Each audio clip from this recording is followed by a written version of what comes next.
Hey guys, it's Grand Admiral Thrawn, and I know this video is 2 weeks too late, but I had to get a video out on the 15-year anniversary of Star Wars The Clone Wars. And it's not just that, it's also the anniversary of Star Wars Rebels, and it's the anniversary of the Ahsoka finale, which was just a perfect idea to release it on that day. Great thinking, Dave Filoni. I love how you got all three on the same day. I mean, Ahsoka's not the same, but part of Ahsoka is the same day.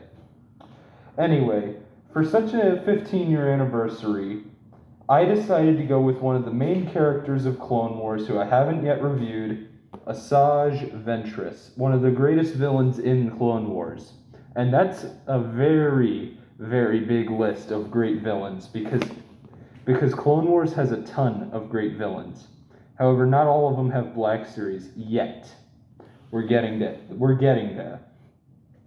But yeah, I'm really glad that we actually have a Ventress figure because they do not make many female Star Wars characters. Like, yeah, we'll get a few, but like seriously, we did not get Ventress for a long time, so I'm very happy that we actually do have a Ventress figure.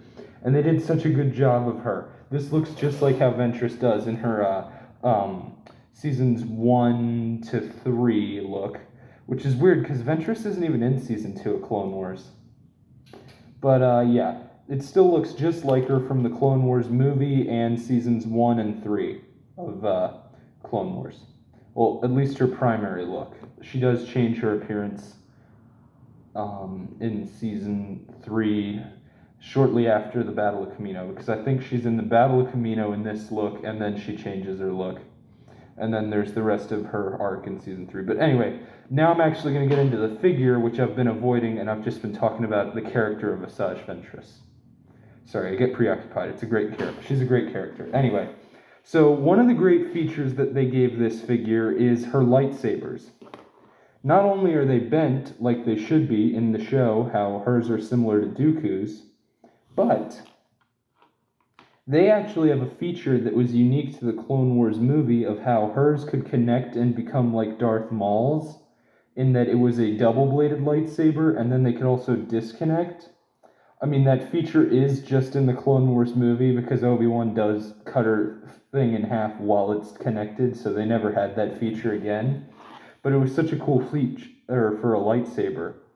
Now, these lightsabers do have a bit of an issue in that they won't always stay in her hands because of how they're curved, and also how they have these little, these little spots so you can clip them onto her waist right here.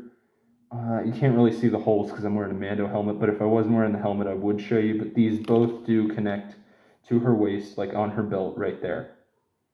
Yeah, I think they did an amazing job of the Ventress figure. The lightsabers do not stay in the hands that well, but they do stay in it pretty good. And then this just looks just like Ventress. I mean, look at that. The face, it looks great. They have all the detailing on her face because she's a Night Sister, and they have detailing since they're space witches. Her outfit looks very accurate in that, well, kind of, there are bits where it's not fully covering her.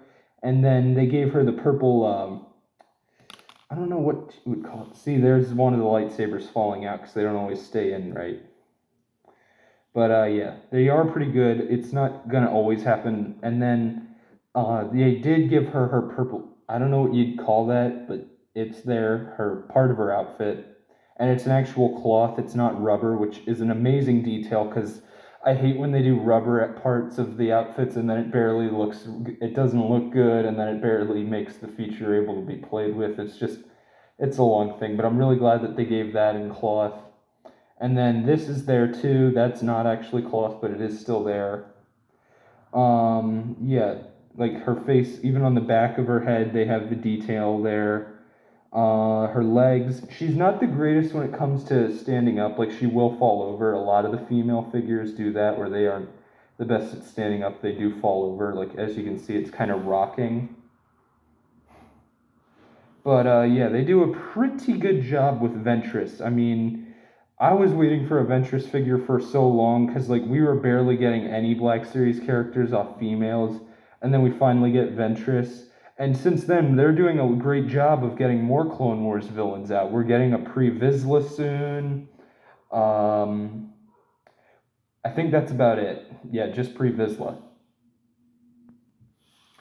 Yeah, I'm pretty sure it's just pre-Vizsla. I did have to go there and back. Anyway, but yeah, technical difficulties. Anyway, they even made it that there are different shades of coloring on her outfit. Like right here, there is like a darker bluish purple. Then you have the light bluish like colors. Like on her wrists here. Like look at her arm. That is at least three or at least two different colors there that they gave Ventress for it. I don't know what's up with my lighting. It keeps shading. I'll try and fix that for my next video, but it's a bit of an issue. And then like there is so many different colors all over her entire figure. It's everywhere though. It makes so many good shades of color. I'm so glad they did that for Ventress because she's one of the greatest villains in Clone Wars. And yeah, she deserved a good figure. Yeah, now that the figure's done, let's get to the box. Falling over again. On the box, they have a very good image of Ventress. It's kind of like her. Yeah, it's very much so like Ventress and how she acts. That is her kind of pose she would make. She does have both lightsabers on it. And then surprisingly, she's somehow number 7 in the Clone Wars wave. I figured she would have been she'd have been lower on the list, but she's actually number 7. On the back, same image, a bit of information about the Night Sister turned Sith Lord back to Night Sister. Well, Sith, not Sith Lord, back to Night Sister. And yeah, it's complicated. I kind of wish we did get the Dark Disciples. I know they're comics, but I kind of would have wanted those as Clone Wars episodes because Ventress was a main character in Clone Wars, and Quinlan Vos was awesome in Clone Wars, and he's only in one episode. So I would have loved to see an arc about Ventress and Vos teaming up to try and kill Dooku. It would have been awesome. But unfortunately, that never happened because Clone Wars was canceled. Then it was brought back, canceled, and then it came back even later after Rebels had ended. And yeah, I'm glad that it did come back both times because it's a great show. And yeah, I'm so glad that I got to do a figure for the 15-year anniversary because Clone Wars, great show, Ventress, great villain, and this is an amazing figure of Asajj Ventress. So much so, I'm giving it a 10 out of 10. The only big issues are it doesn't really stand up that well, and the lightsabers fall out of her hands a bit. Other than that, I think it's a pretty much perfect Ventress figure.